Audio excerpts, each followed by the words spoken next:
Halo, jumpa lagi sahabat belajar engineer. Pada kesempatan kali ini kita akan sharing tentang tips dan triks dalam memilih air conditioner atau AC yang tepat dan optimal untuk kebutuhan kita sehari-hari. Ini tipsnya untuk mencari via online ya. Sekarang kan online shop ini lagi gencar-gencarnya dilakukan. Jadi online ini kita bisa lihat apa aja sih yang ditawarkan dari online itu, dan kita milih mana yang tepat untuk kebutuhan kita. Jadi pertama yang harus kita lakukan adalah kita harus mengetahui dulu kebutuhan dari ruangan yang akan kita pasang AC tersebut. Nah, di sini yang akan berpengaruh dalam ruangan adalah kita akan memilih AC tersebut berapa PK yang akan kita pilih. Nah, PK-PK tersebut akan mempengaruhi dari BTU yang ada. Nah, kita lihat ya di deskripsi. Nah, ini kalau kita lihat di deskripsi ini cukup meyakinkan, dan spesifikasi tekniknya juga cukup sudah bisa membayangkan apa aja yang bisa digunakan atau yang dibutuhkan atau yang ditawarkan dari AC tersebut. AC tersebut di sini kita lihat setengah PK ya.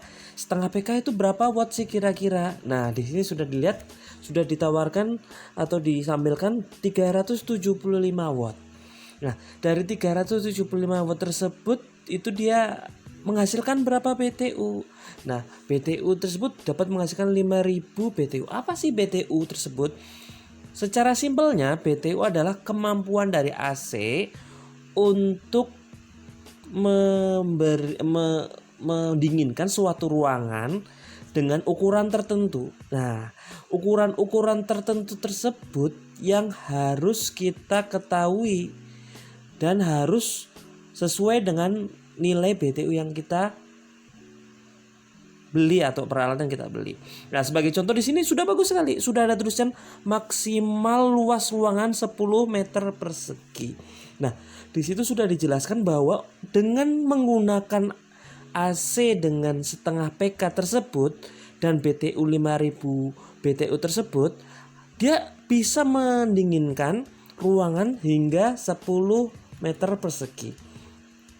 Nah, itu yang harus kita ketahui untuk dari kapasitas pendinginan dari AC tersebut. Terus gimana lagi? Kita coba di toko lain ya. Kita coba di toko lain. Oh, toko ini aja nggak apa-apa. Tapi beda merek lain. Nah, ini mereknya yang merek AC dengan merek lain, Sharp ya. Kita lihat lagi di sini. Nah, di sini setengah PK tapi dia menyatakan 390 watt. Loh, kok beda? Nah, bedanya di situ biasanya disebabkan adalah dari pemakaian dari indoor atau outdoornya. Indoor itu yang di dalam ruangan itu, kalau outdoor yang di luar itu. Nah, itu ada beda spesifikasi dalam pengkonsumsian dari energi listrik yang ada di rumah teman-teman sekarang, sahabat-sahabat sekalian. Nah, tapi di sini tidak dijelaskan BTU-nya berapa, tapi secara umum setengah PK adalah 5000, sama aja. Tapi di sini kurang jelas ya untuk BTU-nya berapa. Coba kita lihat lagi yang lainnya untuk setengah PK. Ini dengan merek Samsung ya, sama-sama setengah PK. Kita lihat untuk spesifikasinya. Di sini hanya disebutkan setengah PK dan nah, di sini ada 400 watt. 400 watt di sini lebih beda ya dengan yang tadi ya. Tetapi di sini coba lihat BTU-nya lebih besar, yaitu 5100 untuk BTU-nya. Nah, bedanya apa? Yang tadi sama-sama setengah PK tapi kok ada 5100, ada yang 5000. Jadi gini, ketika kita harus ukur dulu ruangan dari yang kebutuhan ruangan yang ada di tempat kita. Sebagai contoh, kita sebenarnya ada hitungannya, panjang kali lebar kali tinggi, terus habis itu juga harus dikali juga jumlah orang, faktor juga ada faktor dari apakah dindingnya menghadap utara dan sebagainya. Oh, pokoknya panjang. Tetapi gimana ada cara praktisnya untuk mengetahui kebutuhan BTU? Yaitu dengan cara perkalian aja. Gimana perkaliannya? Contohnya seperti ini. Ruang tidur sudah teman-teman itu 3 kali 3. Nah, cukup kalikan tersebut 3 kali 3 tersebut dengan 3 kali 3 dengan 600 BTU. Nah, itu aja, standar aja 600 BTU udah cukup lah, cukup baik. Jadi 3 kali 3 sama dengan kalikan 600 BTU. Itu kalau teman-teman menghitung itu adalah 5.400 BTU. Nah, 5.400 BTU itu sebenarnya bisa di cover dengan yang 5.000 tadi. Seperti yang teman-teman lihat di sini yang 5.100 ya, sebenarnya bisa di cover. Tetapi sebenarnya butuh dia sekitar 5.400. Bedanya apa nanti dengan yang 5.000 tadi? Nah, bedanya adalah dia lebih cepat dingin atau enggak dalam mencapai target yang disampai dinginnya. Misalnya ditargetkan di 26 derajat. Nah, dia akan lebih cepat mendinginkan ruangan apabila BTU-nya akan lebih besar.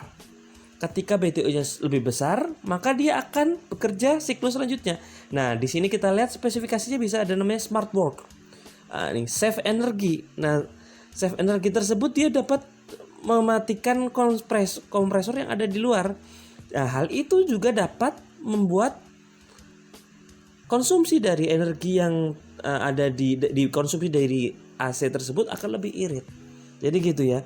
Jadi harus diketahui dulu kebutuhan BTU yang ada, lalu kita sesuaikan dengan kemampuan BTU, kapasitas BTU yang dimiliki oleh AC. Harus seperti itu. Dan setelah sudah didapatkan, harus yang melebihi atau yang jangan terlalu jauh dari BTU-nya. Nah, apabila melebihi, nah tadi kan di situ kan apabila ruangan misal 3 kali 2, 6 kali 600 BTU, cuman 3.600 BTU yang dibutuhkan. Sedangkan AC yang sahabat-sahabat punya adalah kemampuannya 5.100. Maka dia akan lebih cepat dingin.